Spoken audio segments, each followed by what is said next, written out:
भारत के 17 साला grand master D Gukesh ने टोरंटो में कैंडिडेट्स चेस टूर्नामेंट में अमेरिकी शतरंज खिलाड़ी हिकारू नाकामुरा के खिलाफ अहम ड्रा खेलकर 14 में से 9 पॉइंट्स हासिल करके आलमी शतरंज का खिताब जीत लिया है।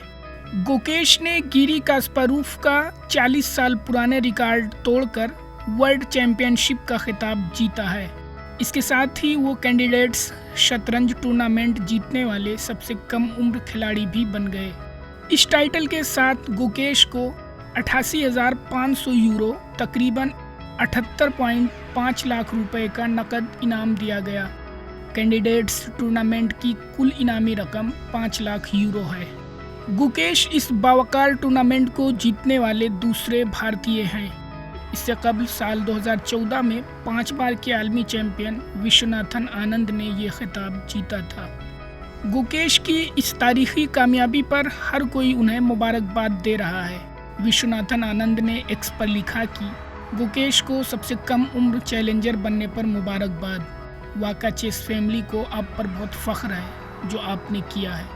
इस लम्हे का लुत्फ़ उठाएं। वज़ीर आज़म नरेंद्र मोदी ने भी एक्स पर लिखा, भारत को FIDE कैंडिडेट्स टूर्नामेंट जीतने वाले सबसे कम उम्र खिलाड़ी बने डी गोकेश पर फ़ख्र है। PM ने गोकेश की एक तस्वीर पोस्ट करते हुए मज़ीद लिखा कि टोरंटो में मुनाकिदा टूर्नामेंट में गोकेश की शानदार कामयाबी उनकी गैर मामूली सलाहियतों और लगन का मज़हर है। उनकी गैर मामूली कारकर्दगी और चोटी तक का सफ़र लाखों लोगों की तहरीक का ज़रिया बनेगी। Bureau reports ETV Bharat Urdu.